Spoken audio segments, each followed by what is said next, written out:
ఏళ్లలో Bharat Islamic state గా మారనుందా? ఢిల్లీలో జరిగిన ప్రమోషన్ ఈవెంట్ లో 33 మంది మత మార్పిడి బాధితులుగా పరిచయం, కానీ ఒక్కరూ కేరళకు చెందిన వారు కాదట.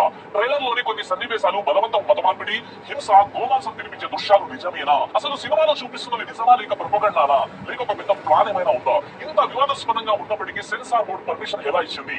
ఈ విషయాలన్నీ ఈ రోజు ఈ వీడియోలో క్లియర్ గా తెలుసుకునే ప్రయత్నం చేద్దాం. మిస్ అవ్వకుండా చివరి వరకు చూడండి. ప్రస్తుతం సోషల్ మీడియాలో వార్తల్లో బాగా వినిపిస్తున్న పేరు the Kerala story 2 goes beyond.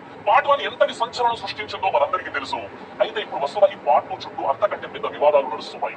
మొదటి సినిమా దాదాపు 300 కోట్ల రూపాయలు వసూలు చేసి పెద్ద హిట్ కావడంతో నిర్మాతలు రెండో భాగం the Kerala story 2 goes beyond ఉంటుందని ప్రకటించారు. ఈసారి ఈ కథను కేవలం కేరళకే పరిమితం చేయకుండా రాజస్థాన్, మధ్యప్రదేశ్ వంటి ఇతర రాష్ట్రాలకు కూడా మార్చారు.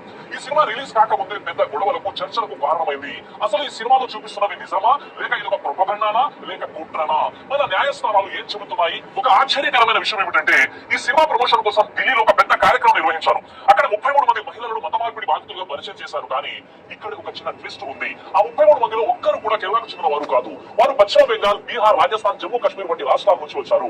సినిమా పేరులో కేరళ అని ఉంది. కేరళ బాధితులు ఎవరు లేకపోవడంపై ఇప్పుడు పెద్ద ఎత్తున ప్రశ్నలు లేవనెత్తుతున్నాయి.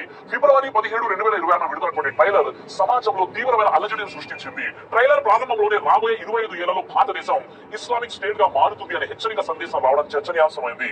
ఈ కేరళ స్టోరీ 2 సినిమా కథ ముగ్గురు హిందూ అమ్మాయిల గురించి ఉంటుంది. వీరు ముగ్గురు ముస్లిం అమ్మాయిలు ప్రేమిస్తారు. ఆ తర్వాత వారు ఎదుర్కొన్న హింస మరియు బలవంతంగా మతం మార్చడం ఈ సినిమాలో ముఖ్యమైన విషయాలు. పార్ట్ 1 లో కేవలం కేరళలో జరిగిన విషయాలు చూపించగా, పార్ట్ 2 లో సినిమాలో ఇది దేశమంతా జరుగుతున్న ఒక పెద్ద కుట్రగా చూపిస్తున్నారు. సినిమా ట్రైలర్ లో ఒక సీన్ చాలా వివాదాస్పదంగా మారింది. ఒక ముస్లిం యువకుడు పెళ్లికి ముందు తనకు ఏ మతం లేదని, ఏ దేవుడిని నమ్మరని చెబుతాడు. కానీ పెళ్లి తర్వాత తన భార్యను హింసిస్తూ బలవంతంగా మత ఆచారాలు పాటించమని ఒత్తిడి చేస్తాడు. ముఖ్యంగా ఒక అమ్మాయికి బలవంతంగా గుడ్డు మాంసం తినిపించే సీన్, ఆమె వద్దని మొదలుపెట్టుకున్న నలుగురు కలిసి ఆమె నోట్లో బలవంతంగా కుక్కడం వంటి దృశ్యాలు సోషల్ మీడియాలో తీవ్ర నిరసనలకు కారణమయ్యాయి. ఈ సినిమా కేవలం కేరళకే పరిమితం కాకుండా దేశవ్యాప్తంగా రాజస్థాన్, మధ్యప్రదేశ్, కేరళలో ఇలాంటి సంఘటనలు ఎలా జరుగుతున్నాయో చూపించే ప్రయత్నం చేసింది. ఈ సినిమా ట్రైలర్ లో ఒక మహిళా ఖైదీకి బలవంతంగా గోమాంసం తినిపించే దృశ్యం కేరళలో తీవ్ర ఆగ్రహానికి దారితీసింది. ఆ మహిళ నేను ఆకలితో చావడానికైనా సిద్ధం కానీ బీఫ్ తినడానికి చెప్పడం, దానికి ప్రతిగా ఆమెను హింసించడం వంటివి కేరళ సంస్కృతిని తప్పుగా చూపిస్తున్నాయని కేరళీయులు ఆరోపించారు. ఈ ట్రైలర్ విడుదలైన వెంటనే కేరళ హైకోర్టులో పలు పిటిషన్లు దాఖలయ్యాయి.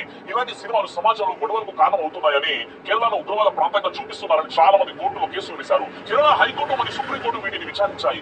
ఎవరికైనా తమ అభిప్రాయాన్ని చెప్పే హక్కు ఉన్నప్పటికీ సమాజం పట్ల బాధ్యతగా ఉండాలని కోర్టులు గుర్తు చేశాయి. ముఖ్యంగా 2026 ఫిబ్రవరి 25న కేరళ హైకోర్టు ఒక సంచలన నిర్ణయం తీసుకుంది. విచారణ సందర్భంగా జస్టిస్ మేషు కురియన్ థామస్ బెంచ్ కొన్ని కీలకమైన మరియు నూతన వ్యాఖ్యలు చేసింది. కేరళ రాష్ట్రం మత సామరస్యానికి ప్రతీక, కానీ ఈ చిత్రం కేరళ అంతటా ఎటువంటి దారుణాలు జరుగుతున్నట్లుగా తప్పుడు చిత్రీకరణ చేస్తుందని కోర్టు అభిప్రాయపడింది. కథ వివిధ రాష్ట్రాల్లో జరుగుతున్నప్పుడు కేవలం కేరళ పేరు ఎందుకు వాడుతున్నారని నిర్మాతలు మరియు సెన్సార్ బోర్డు కోర్టు ప్రశ్నించింది. గతంలో దోస్కోర్, పండిత్ వంటి చిత్రాల విషయంలో సుప్రీంకోర్టు ఇచ్చిన తీర్పులను పిటిషన్ ఉదహరిస్తూ ఒక వర్గాన్ని లేదా ప్రాంతానికి కించపరిచేలా టైటిల్స్ ఉండకూడదని వాదించారు. ఈ చిత్రానికి ఏ సర్టిఫికేట్, అడల్ట్ ఇవ్వకుండా యుఎస్ సర్టిఫికేట్ ఎలా ఇచ్చారని సెన్సార్ బోర్డు కోర్టు నిలదీసింది.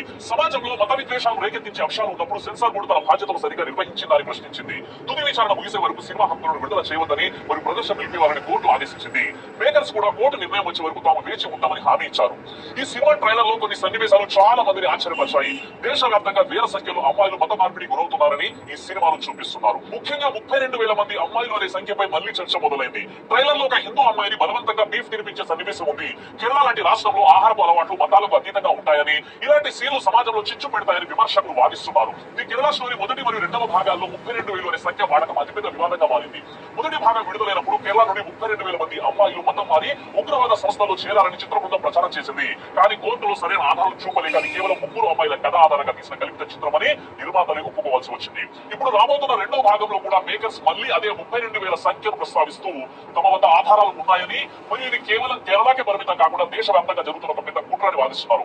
అయితే ప్రభుత్వ నివేదికలు మరియు ఇన్వెస్టిగేషన్ ఏజెన్సీ ఎన్ఐఏ లెక్కల ప్రకారం వారి సంఖ్య వందలలో మాత్రమే ఉందని, ఇలా ఆధారాలు లేని భారీ సంఖ్యలను వాడడం వల్ల సమాజంలో మతపరమైనటువంటి విద్వేషాలు పెరిగే అవకాశం ఉంటుందని, అది శాంతి భద్రతలకు విఘాతం కలుగుతుందని కేరళ ప్రభుత్వం మరియు విమర్శకులు తీవ్రంగా వ్యతిరేకిస్తున్నారు. సినిమా చెప్పే లెక్కలకు నిజమైన లెక్కలకు మధ్య ఇంత భారీ తేడా ఉండడం వల్ల ఇది కేవలం ఒక ప్రచార చిత్రం, ప్రొపగండా ఫిలిం అని అర్థమవుతుంది. దీనిపై ప్రముఖ డైరెక్టర్ అనురాగ్ కశ్యప్ ఈ బీఫ్ సీన్ మీద స్పందించారు. ఎవరైనా బీఫ్ ఇలా తినిపిస్తారా, కనీసం కిచడీ కూడా ఎవరు అలా తినిపించాలని ఆయన ఈ సినిమాను విమర్శించారు. కేరళలో ఎవరిని బలవంతంగా మాంసం తినమని అడగరని, అసలు ఇలాంటి సీన్లు సినిమాలో చూపించడమే ఒక తెలివి తక్కువ పని అని ఆయన కొట్టి పారేశారు. కేరళలో మాంసం, చేపలు మరియు శాకాహారం అన్ని సామరస్యంగా పక్కపక్కనే ఉంటాయని, అక్కడ ప్రజలు ఎంతో కలిసిమెలిసి ఉంటారని ఆయన చెప్పారు. కేవలం డబ్బు కోసం లేదా మతాల మధ్య దూరం పెంచడానికి ఇలాంటి తప్పుడు దృశ్యాలను వాడవద్దని, ఆహారం వంటి విషయాలను ద్వేషానికి వాడుకోవద్దని చెప్పారు. అలాగే ఈ సినిమాపై కేరళ ముఖ్యమంత్రి పినరయ్ విజయన్ చాలా సీరియస్ అయ్యారు. ఇది ఒక విషపూరిత ప్రచారం, పాయిజనస్ ప్రొపగండా. కేరళలో ఉన్న మత సామరస్యాన్ని దెబ్బతీయడానికి ఇలాంటి సినిమాలు తీస్తున్నారని ఆయన విమర్శించారు. కాంగ్రెస్ నాయకుడు శశి థరూర్ కూడా ఈ సినిమాలోని విషయాల్లో ఎటువంటి ఆధారం లేవని అన్నారు. ఈ సినిమాలో చూపించిన అశాంతికి మరియు కుట్రలకు భిన్నంగా కేరళలో దశాబ్దాలుగా మత సామరస్యం వర్ధిల్లుతోంది. మతాలకు అతీతంగా కేరళ ప్రజలు ఒకరికొకరు సహాయం చేసుకునే సంస్కృతి నిజమైన కేరళ స్టోరీగా సామాజిక కార్యకర్తలు అంటున్నారు. అయితే మన దేశంలో కేవలం ముస్లిం అమ్మాయిలు హిందూ అమ్మాయిలే కాకుండా హిందూ అమ్మాయిలు ముస్లిం అమ్మాయిలు కూడా ప్రేమించి పెళ్లి చేసుకున్న సందర్భాలు చాలా ఉన్నాయి. లవ్ జిహాద్ అనే మాట విన్నట్లే సోషల్ మీడియాలో భగవాన్ లవ్ డ్రాప్ అనే మాట కూడా వినిపిస్తుంది. హిందూ యువకులు ముస్లిం అమ్మాయిలు మోసం చేసి మతం మారుస్తున్నారని కొందరు ఆరోపిస్తున్నారు. కొన్ని హిందుత్వ సంఘాలకు సంబంధించినటువంటి ప్రముఖులైతే ఏకంగా హిందూ యువకులను ఉద్దేశించి రెచ్చగొడుతూ మీరు ముస్లిం అమ్మాయిలు ప్రేమించి వారి మతాన్ని మార్చి హిందువులుగా మార్చండి అని ఓపెన్ గా వారికి నజరానాలు ప్రకటించి స్టేట్మెంట్లు కూడా ఇస్తున్నారు. ఈ సోషల్ మీడియాలో కూడా ఉన్నాయి. అయితే ప్రేమ అనేది ఇద్దరి మనుషులకు సంబంధించింది. దానికి మతాన్ని ముడిపెట్టి గొడవలు చేయడం వల్ల సమాజంలో ఐక్యత దెబ్బతింటుంది. నిజమైన ప్రేమ ఎప్పుడూ ఒకరి మతాన్ని మరొకరు గౌరవించుకోవడమే నేర్పిస్తుంది. అయితే ఇలాంటి సంఘటన దేశంలో ఒక్కటి కూడా జరగలేదని నేను చెప్పట్లేదు. కొన్ని చోట్ల జరగొచ్చు, కానీ అది పూర్తి ముస్లిం సమాజానికి లేదా ఇస్లాం ధర్మానికి ఆపాదించడం చాలా పెద్ద దుర్మార్గం. కొంతమంది ముస్లిం అమ్మాయిల్ని కూడా పని కట్టుకుని ప్రేమ పేరుతో మత మార్పులు చేస్తున్నారు. అలా అని పూర్తి హిందూ సమాజాన్ని మనం దూషించలేము కదా. అయితే అవగాహన కోసం ఈ 3 పాయింట్స్ గుర్తుంచుకోవాలి. ఒకటి, ఎమోషన్స్ వర్సెస్ లాజిక్. సమాచారం కంటే ఎక్కువగా మీ భయాన్ని లేదా కోపాన్ని ప్రేరేపించేలా ఉంటే అది ప్రచారం కావచ్చు. ఇక రెండోది, మేము వర్సెస్ వారు. ఒక వర్గాన్ని హీరోలుగా మరో వర్గాన్ని పూర్తిగా విలముగా చూపిస్తూ విభజన సృష్టించడం ప్రచార లక్షణం. ఇక 3, సమాచార లోపం. తమకు నచ్చిన విషయాలను మాత్రమే చూపిస్తూ అసలైన వాస్తవం దాచిపెట్టడం. కాబట్టి సినిమాని సినిమాగా చూడడం వేరు, దాని నిజమని నమ్మి తోటి మనుషులపై ద్వేషం పెంచుకోవడం వేరు. ఏదైనా విషయాన్ని నమ్మే ముందు 1-2 సార్లు ఆలోచించండి. వాస్తవాలను తెలుసుకునే ప్రయత్నం చేయండి. భారతీయ సమాజంలో మత సామరస్యం అనేది ఎంతో సున్నితమైనది.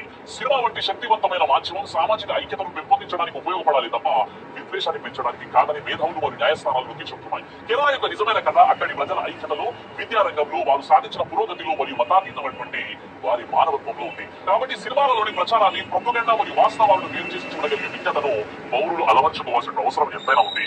దేశ భవిష్యత్తు మరియు శాంతి భద్రతలు మత సామరస్యంపైనే ఆధారపడి ఉన్నాయి. దాని నిజమైన సంబంధాలతో నిర్మించబడింది. ఒక సినిమా చూపించిన దృశ్యాలను మొత్తం రాష్ట్రానికి, మొత్తం మతానికి ముద్ర వేయడం న్యాయం కాదు. ఇక కేరళ గురించి మాట్లాడితే అది భారతదేశంలోనే అత్యధిక అక్షరాస్యత రేటు కలిగిన రాష్ట్రం. విద్య, ఆరోగ్యం, సామాజిక సూచనలో ఎప్పుడూ ముందుంటుంది. అక్కడ హిందూ, ముస్లిం, క్రీస్తులు దశాబ్దాలుగా కలిసి జీవిస్తున్నారు. అదే అసలు కేరళ స్టోరీ. భయం కలిగించే డైలాగులు, షాకింగ్ సీన్లు, పెద్ద పెద్ద సంఖ్యలు ఇవన్నీ భావోద్వేగాలు రెచ్చగొట్టడానికి ఉపయోగపడవచ్చు. కానీ నిజాన్ని తెలుసుకోవడం కోసం మనం లాజిక్ తో ఆలోచించాలి. ఒక సినిమా వల్ల మన మధ్య అనుమానం, ద్వేషం పెరగకూడదు. మతం పేరుతో మనల్ని మనమే విడగొట్టుకోవడం ఎవరికి లాభం కాదు. ప్రేమ అనేది మతాన్ని మార్చడం కాదు, పరస్పరం గౌరవం నేర్పించేది. దేశ భవిష్యత్తు ద్వేషంలో కాదు, ఐక్యతలో ఉంది. కాబట్టి సినిమాను సినిమాగా చూడండి, వాస్తవాలను తెలుసుకుని నిర్ణయం తీసుకోండి. మత సామరస్యాన్ని కాపాడడం ప్రతి భారతీయుడిగా మనందరి బాధ్యత. అదే నిజమైనటువంటి దేశభక్తి. ఈ అంశంపై మీ అభిప్రాయం ఏంటో కామెంట్ ద్వారా నాకు తెలియచేయండి. జై హింద్.